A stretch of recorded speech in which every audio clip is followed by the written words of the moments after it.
Welcome back, guys. In this video I'm going to explain to you what panel impact ratio is, PIR, why it's important and how you easily can work it out. The aid of some of these props here. Let's get into it. First things first, if you use a pH neutral pre-wash foam, you don't need to know anything about this, it's not important. If you use an alkaline product as a pre-wash, which you should do because those are the ones that actually work, this is for the most part very important across a lot of different products. And the reason being is if you have like a pump sprayer or a trigger bottle, what you put in the bottle is exactly what you get out of the nozzle. There's no dilution going in, there's no other product getting involved. So you mix it up at 1 to 30 in there, what comes out is 1 to 30. Super easy to understand, no problems with that at all. It's also why they're quite popular because they're very easy to set up. Something like a foam lance is different because you've got water flowing here and through the hose underneath, it draws up solution from this bottle, but it's injecting that into the stream of water that's going through. And that means it gets diluted further. So you've got water going through here, sucking up through here, it's injecting this into the stream, aerating it by going through a couple of different gauzes and out through the fans. But that changes the dilution of the product that's coming out. So what you've got in the bottle is not what's hitting the panel.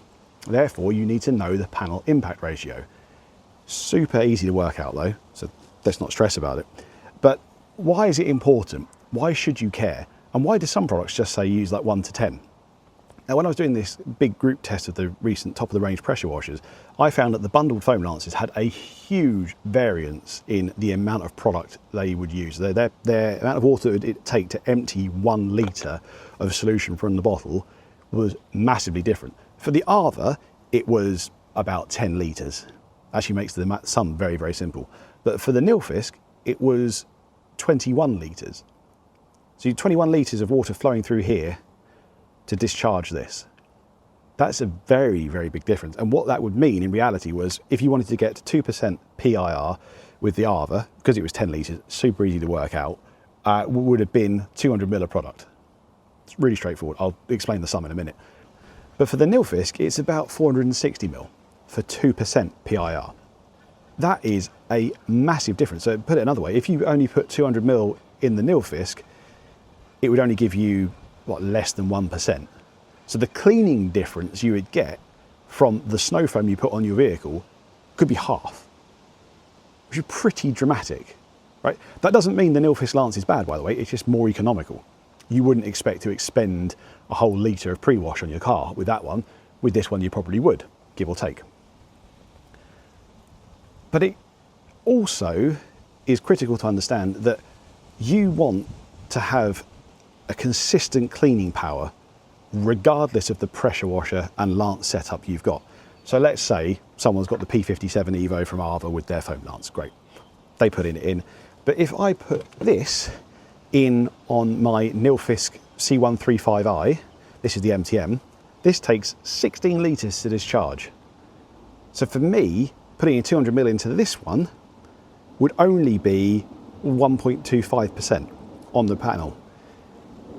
And scaling that up, I would need, I think, 320 ml to get 2% out of this. So potentially you could have a very different cleaning and foaming experience from all of this. Now, I would say since Touch-Less came out at the 2% panel impact ratio variety of this, it has become less of an issue. And I would say most foam lances that I've tested on various setups get somewhere between 12 and 14 litres of discharged water to empty the 1 litre container. So you can ballpark it. And with this, when you go, oh, it's 2% max, then you know you're going to be within the right sort of realms. Koch Chemie Vb doesn't actually mention a panel impact ratio, but it does say, because it talks about being dosed from a gantry system, which gives you like direct injection and therefore it knows what's coming out. Direct injection probably isn't the right term, but it is akin to coming out of this in the way they work it out. It says 1 to 30, but then it says you may need to adjust for a foam appliance or foam gun. And you need to know that that actually means panel impact ratio. And this is a caustic product, which means it could be dangerous if it's over applied or too strong, and it can cause damage to trims and plastic, particularly plastics around the scuttles and stuff like that. It can stain them.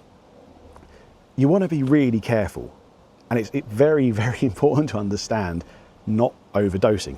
However, by the same token, if you've got one of these ones that says put in 1 to 10, you could see that you could have a dramatically different cleaning experience depending on your foam lance setup. And it's nothing to do with how good or bad your pressure washer is. It's just the combination of everything. And that's why you could end up going, why does it work really well with your pressure washer and not with mine? And these ones that go up to 3% or even 4% with Bilt Hamber Auto Foam, the difference is way bigger. So the 400ml you put into the Arbor for 4% PIR with the Bilt Hamber, cool, nice and easy. If I put the same thing in this and on a different pressure washer, that would actually only give me roughly 2.5%. So you could see a dramatic difference in cleaning power there because you've got nigh on half the amount of product on the panel. But do not worry, because it's all incredibly simple to work out. Let me show you how. Firstly, got your foam lance. Most foam lances are 1 litre bottles. The MJJC is a bit of an exception there. That is 1.2 litres, and the bundled one that comes with the Arbor is often 600ml, but it doesn't matter because all of this will work for all of them. The solution I have is, rather than filling this up with a litre and then measuring how much liquid you discharge for that, fill it up with 500ml and you just times whatever answer you get by 2 to get 1 litre. So you fill this up with 500ml of water. You then need to measure how much is discharged from this to empty that 500ml. Now, the way to do this is by putting this into a bucket, firing it in until the bottle is empty. And there's 2 really simple ways of measuring that amount. One, and this is by far the easiest, is get a bucket with a scale on. I've put a link down below to the ones that are like the ones that I've got. It makes it really straightforward. Now, the other thing you can do, if you haven't got a bucket with a scale, is you might have some bathroom scales, right? What you need to do, measure the weight of the empty bucket, fire the water in there until this thing's emptied, and then you measure the new weight of the bucket. And then 1 litre of water equals 1 kilo. So let's say you measured it out and it was like 5.5 kilos. You know you've discharged 5.5 litres of water. You can be really accurate that way, but the scale on the bucket is just as good. So after doing that, you know how much water it takes of flowing through to empty 500ml. But that's not what you need for the sum. You need it for how much it takes to empty 1 litre. So you just multiply your answer. So let's say it was that 5.5 litres to empty 500ml, but to get it for 1 litre, which is 1000ml, you just multiply your answer by 2. So it's 5.5 litres, that is 11 litres. Super straightforward, 11 litres. And then you convert litres into millilitres. So there's 1000ml per litre, 11 litres is 11,000 millilitres. With me so far? So I don't understand why people find this complicated. It's very simple maths. You've got 11,000 millilitres, and then you times that by the percentage of whatever you want to find out. So let's say we're going with 2% PIR for touchless. You would do 11,000 times 0.02. If you wanted it for 3%, it would be 0.03. 4%, 0.04. None of these really go above 4%, so you wouldn't really need it.